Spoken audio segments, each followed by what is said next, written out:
So what's up, guys? So I'm here with Daniella. So Daniella has recently decided that she wants to do a powerlifting competition. So I'm going to show you guys what our workload looks like as we prep her to do a show. So today we got a volume squat and deadlift day.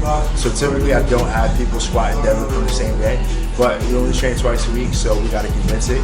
So I'm going to show you guys what we're going to do and how we do it. So today's workout, we're gonna go through what I like to call waves. So we're gonna start at a lower percentage of her max, then we're gonna go to a higher percentage, then we're gonna come back down to that lower percentage, then we're gonna meet in the middle where we're gonna stay there for a couple sets. So we're gonna start at 60% of her 1 rep max in the squat, then we're gonna go 65%, then we're gonna go 70%, then we're gonna come back to 60%, then we're gonna go 65%, and then 70% again. Then we're gonna go 85%. So these are gonna be fours, all fours. Once we get to the 85%, we're gonna go here for 2 sets of 2. So we're gonna follow the same template for both squats and deadlifts. Because there's so much volume and the 2 compound lifts, we're not gonna do mini accessory lifts. So we're gonna do squats. I'm gonna bring this arrow over because these same numbers are gonna hold true for the deadlifts. Deadlifts are gonna be up here.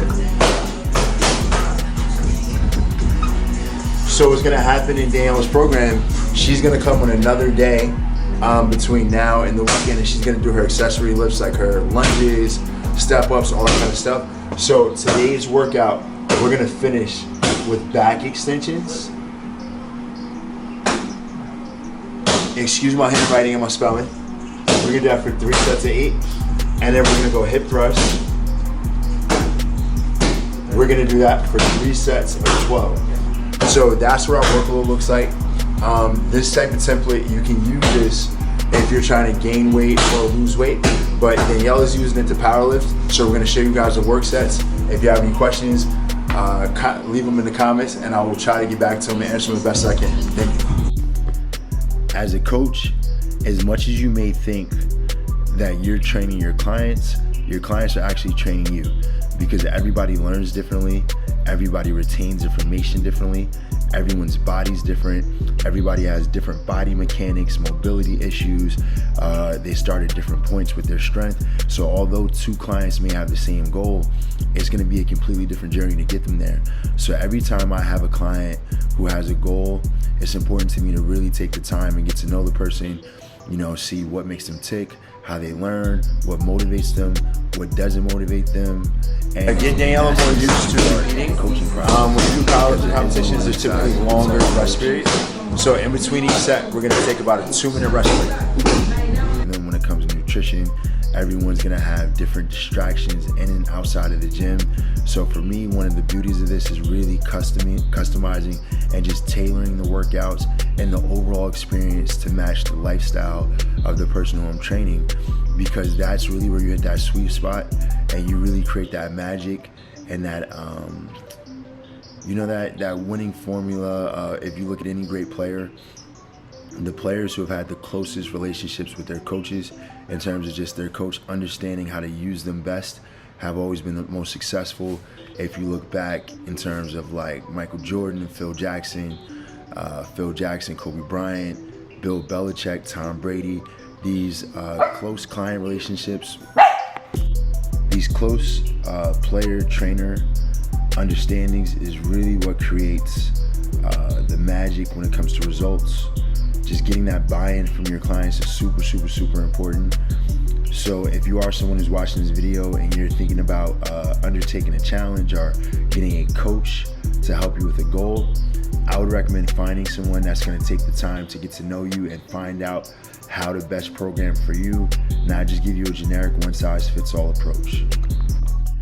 Daniella's background in exercise and fitness is mainly in high-intensity training in kickboxing.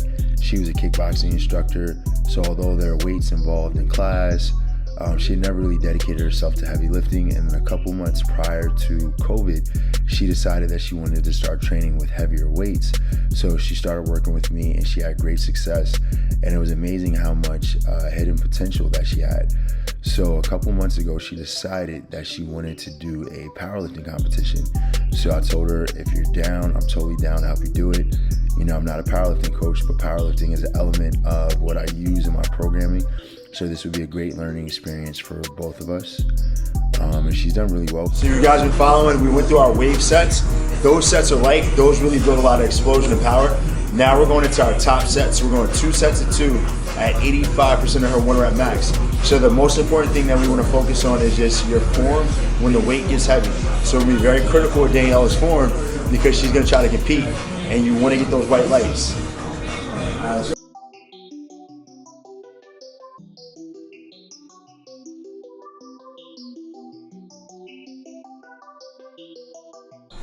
So that was a good set. The first one, go a little deeper, just because like when you actually are competing, you want to almost go lower just in case you get like a crowd judge, because that kind of sucks. So you kind of want to practice how you're going to play. The second one was perfect. Second one's perfect. Perfect.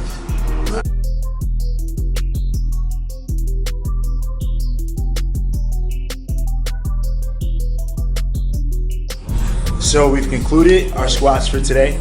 Now the next thing we're going to do is we're going to deadlift, but I'm going to have Daniella deadlift with metal plates because I want to get her in the habit of not trying to bounce because we don't have competition plates. But with competition plates, you can't bounce the same way you can with the high temp plates. Zone in on plates.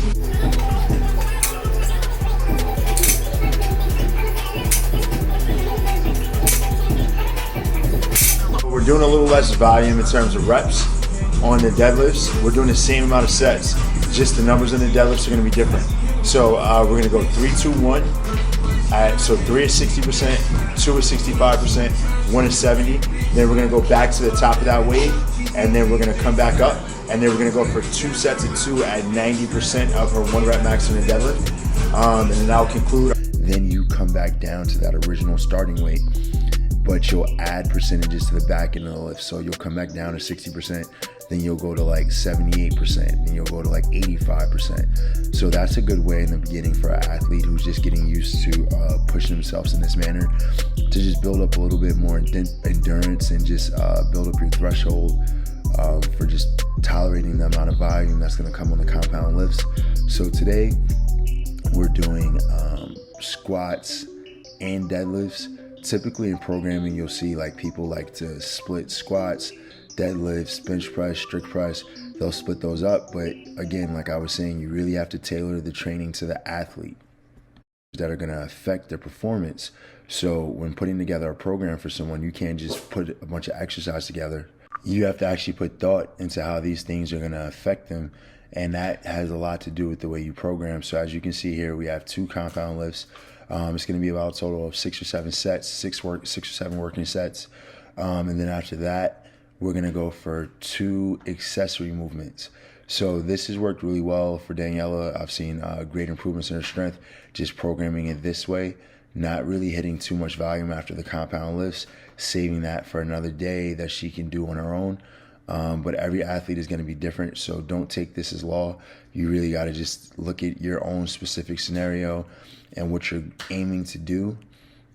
We haven't really picked a meet that we want her to enter into, but we kind of just want to get more into that style of training and just see what starts to happen, how her body starts to change, how everything starts to shift, and then we'll kind of go from there.